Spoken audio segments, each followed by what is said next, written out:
Nah, assalamualaikum warahmatullahi wabarakatuh. Waalaikumsalam warahmatullahi wabarakatuh. Baik, bagaimana kabarnya anak-anak? Alhamdulillah. Baik, Ibu. Alhamdulillah, semoga baik semua ya dalam keadaan sehat. Sebelum memulai pembelajaran pada siang hari ini, alangkah baiknya kita berdoa terlebih dahulu. Bismillahirrahmanirrahim. Raditu billahi rabba wa bil islami dina wa bi Muhammadin nabiyya wa rasula. Rabbi zidni ilma warzuqni fahma. Amin ya rabbal alamin. Baik, Ibu absen terlebih dahulu ya. Ibu, Hana Risma, hadirah Bu. Sabrina, Hadirah Bu. El, Hadirah Bu. Abidatul Alimah, Hadirah. hadir semua ya. Ibu. Nah, baik, sebelumnya Ibu minta tolong rapikan tempat duduk terlebih dahulu ya.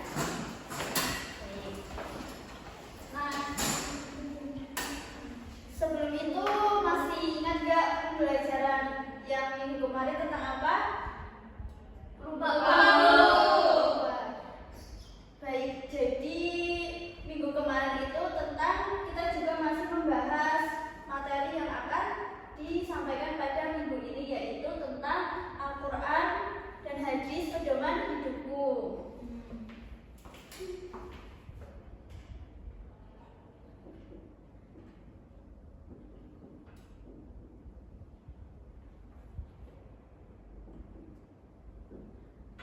Tadi apa? Tentang apa? Al-Quran dan hadis sebagai pedoman hidupku.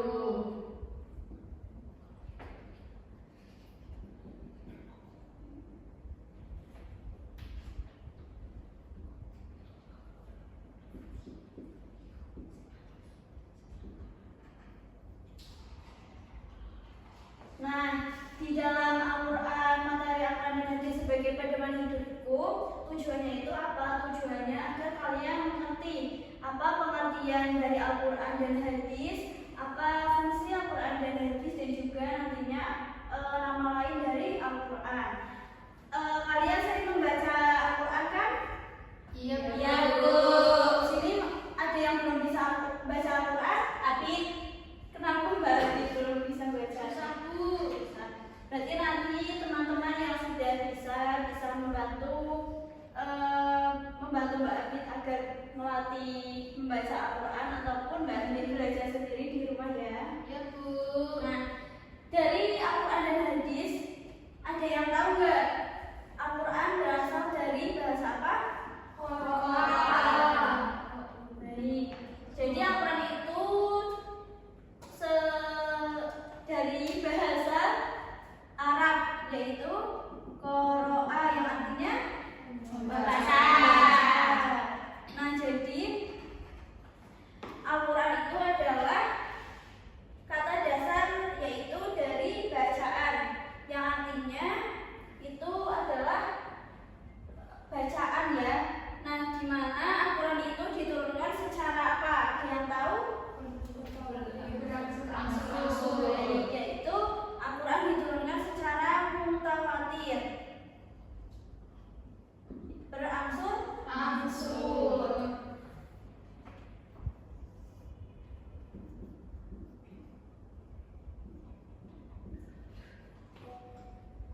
Sekarang hadis, ada yang tahu hadis itu apa? Segala ucapan. Segala Ucapan, perbuatan, serta ketetapan. Iya, Rasulullah Ya. SAW. Jadi hadis itu segala ucapan, perbuatan, serta ketetapan yang disandarkan kepada Nabi Muhammad ya. Nah, dari adanya pengertian Al-Quran itu ada nama lain Al-Quran. Jadi nama lain Al-Quran itu aslinya banyak, tetapi yang akan kita bahas hanya satu, yaitu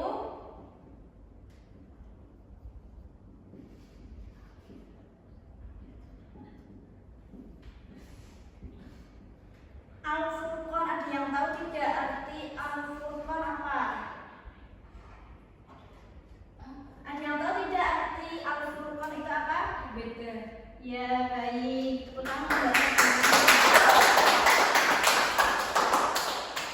Jadi aturan itu artinya pembeda. Di mana artinya pembeda itu, aturan itu bisa membedakan antara kebenaran dan apa? Kebenaran atau kebatilan ya. Nah, ini kan tadi sudah pengertian Al-Quran dan hadis serta nama lain Al-Quran. Selanjutnya yaitu ada fungsi Al-Quran dan hadis.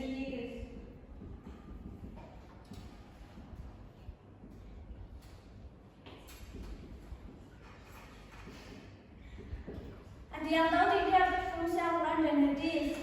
Mbak Afif? Kalau fungsi Al-Quran dan hadis itu apa? Fungsi Al-Quran? Fungsi Al-Quran itu sebagai pedoman hidup manusia. Ya, pedoman hidup bisa.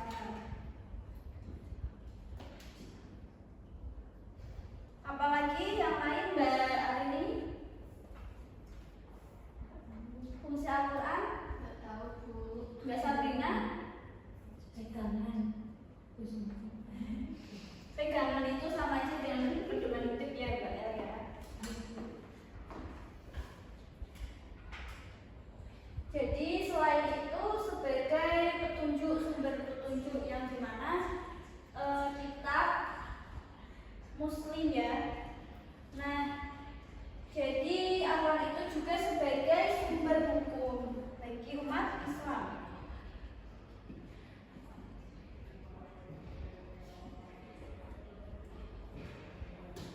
Apa fungsi Al-Quran? Sumber hukum ya, Umat Islam. ya bagi umat Islam. Sedangkan fungsi hadis apa? Ada yang tahu? Sebagai penjelas dari hal-hal yang belum dijelaskan secara rinci dalam Al-Quran. Ya, jadi sebagai penjelas ya.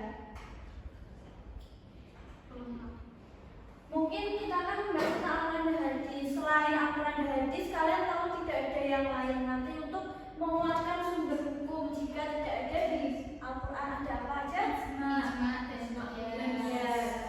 Jadi materi nanti itu akan selanjutnya mengenai ijma, qiyas dan lainnya ya. Nah, kita refleksi bareng-bareng materi hari ini. Adanya tadi pengertian Al-Quran berasal dari bahasa apa? Qur'an. Bacaan. Kalau pengertian hadis sendiri itu tadi apa? Segala sesuatu baik ucapan, perbuatan, dan ketetapan yang disadar oleh Kepada Nabi Muhammad SAW.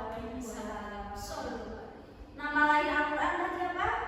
Artinya pembeda. yang dimaksud pembeda itu apa?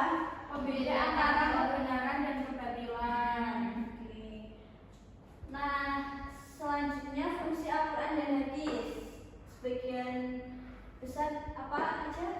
Pedoman hidup, sumber hukum. Fungsi hadis yang jelas ya. Jadi pedoman hidup umat Islam itu adalah Al-Quran ataupun sumber hukum, di mana hukum apapun itu ada pada Al-Quran. Nah, jika tidak ada di dalam Al-Quran, di hadis yang dimana disandarkan kepada Nabi Muhammad, yaitu sebagai penjelas atau penguat yang tidak ada kejelasan di dalam Al-Quran ya. Nah, selain Al-Quran dan hadis juga tadi yang dijelaskan dan disebutkan oleh kalian ada ijma ataupun qiyas. Mungkin materi pada siang hari ini cukup ini ya. Materi besok nanti kita akan membahas mengenai apa tadi? Ijma. Nah, sebelum akhir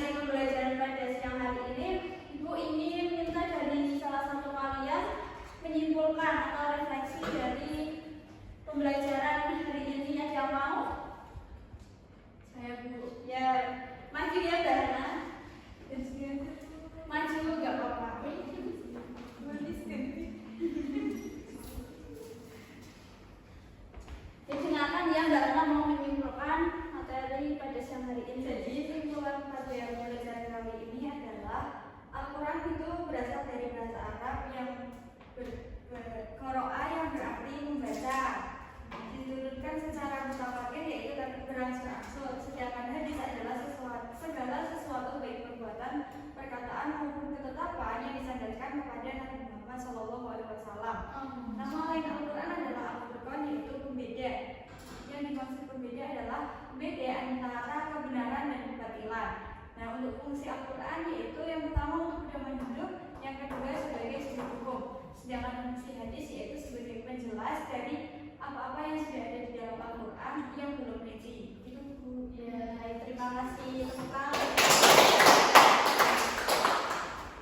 Baik, mungkin cukup sekian materi pada siang hari ini ya.